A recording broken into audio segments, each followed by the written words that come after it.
हरिओम नमस्कार मित्रों, प्रणाम। जय श्री राम, जय बद्री केदार। मित्रों, एक बार पुनः आपका स्वागत कर रहा हूं श्री शिव शक्ति आध्यात्मिक चैनल पर, जहां पर कि मैं आपको ज्योतिष से संबंधित, आध्यात्म से संबंधित छोटी छोटी और महत्वपूर्ण जानकारियां उपलब्ध कराता हूं।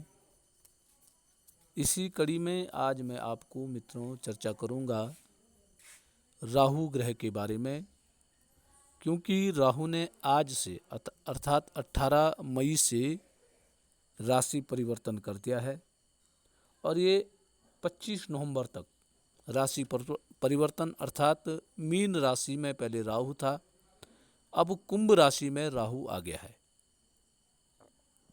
अब कुंभ राशि में आकर के राहु कैसे फल देगा,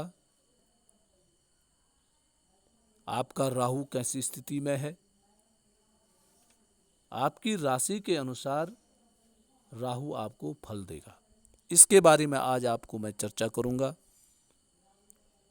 वीडियो प्रारंभ करने से पहले आपसे पुनः निवेदन है, चैनल को सब्सक्राइब जरूर करें, वीडियो को अंत तक देखें और यदि आपको ठीक लगती है, पसंद आती हैं, तो दूसरे लोगों को भेजने के लिए वीडियो को शेयर करें।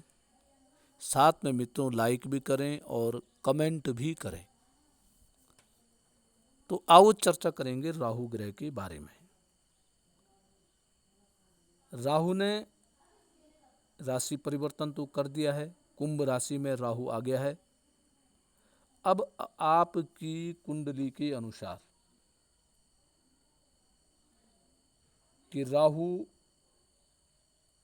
किन किन के लिए हानिकारक है,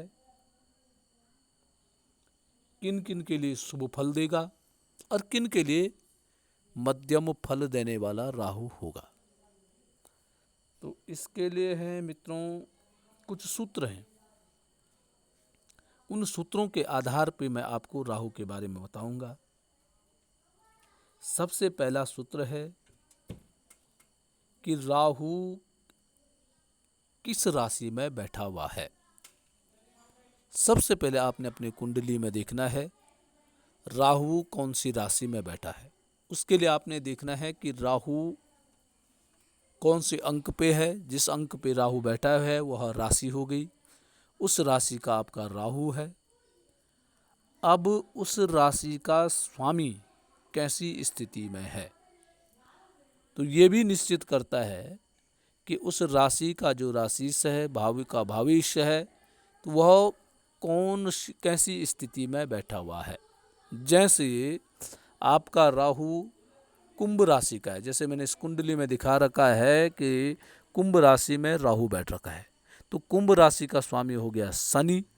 शनि उच्च स्थिति में होता है तो तुला का होता है, और यदि मेष का है, 1 के अंक पे शनि लिखा है, इसका मतलब शनि नीच का है। राहु शनि के घर में बैठा हुआ है, शनि नीच का है, तो राहु भी अच्छे फल नहीं देगा। जिसका इस प्रकार का है तो राहु आपके लिए हानिकारक सिद्ध होगा। और हानिकारक कहाँ होगा कि जिस भाव में बैठा हुआ है उस भाव से संबंधित फलों में हानि आपको होगी। लाभ भाव में बैठा हुआ है तो लाभ में आपको हानि होगी। ये राहु का पहला सूत्र है। दूसरा सूत्र है कि तीसरे भाव में, छठवें भाव में और 11वें भाव के अंदर राहु यदि मजबूत स्थिति में है तो मित्रों 100% आपको मजबूत उस भाव में राहु बना देता है। राहु मजबूत होना चाहिए। अब मजबूत राहु कैसा है कि अपनी मित्र की राशि में बैठा हुआ है, उसमें किसी शत्रु ग्रह की दृष्टि नहीं पड़ रही है, तो इसको राहु मजबूत कह सकते हैं। किसी के तीसरे भाव में राहु है और तीसरे भाव में यदि राहु की कोई शत्रु राशि है, वहां बैठा हुआ है, तो वो मजबूत नहीं होगा। अपने मित्र की राशि में राहु बैठ करके तीसरे, छठवें, 11वें भाव में है, तो आपको 100% श्रेष्ठ फल वहां राहु देता है।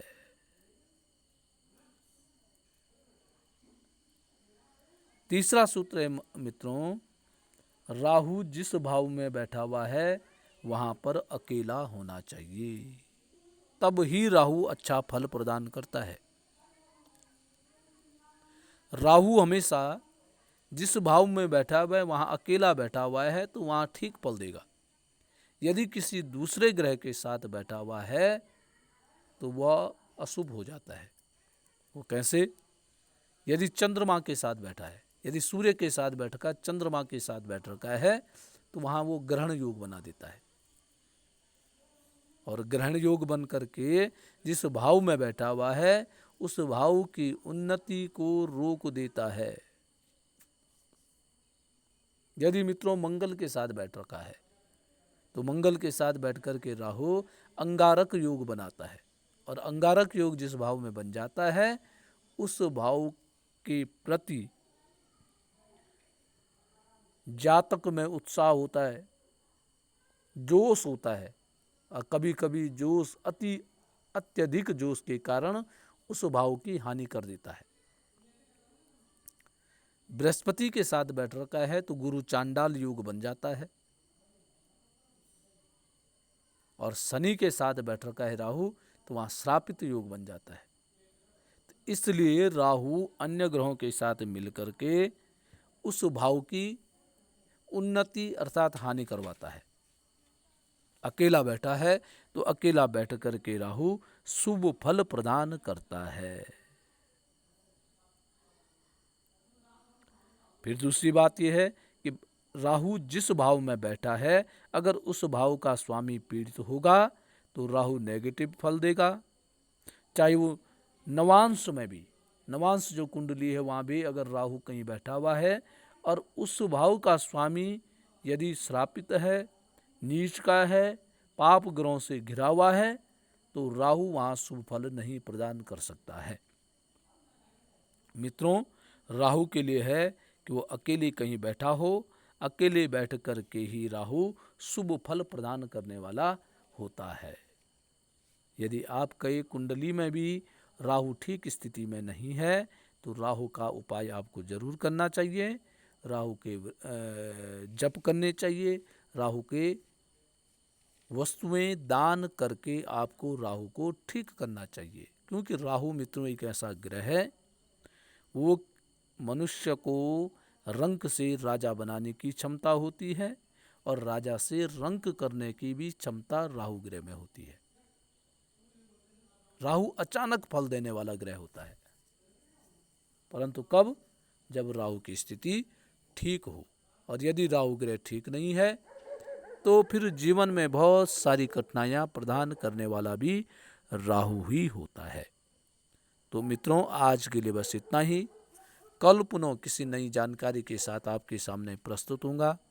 तब तक के लिए नमस्कार, प्रणाम, जय श्री राम, जय बद्री केदार।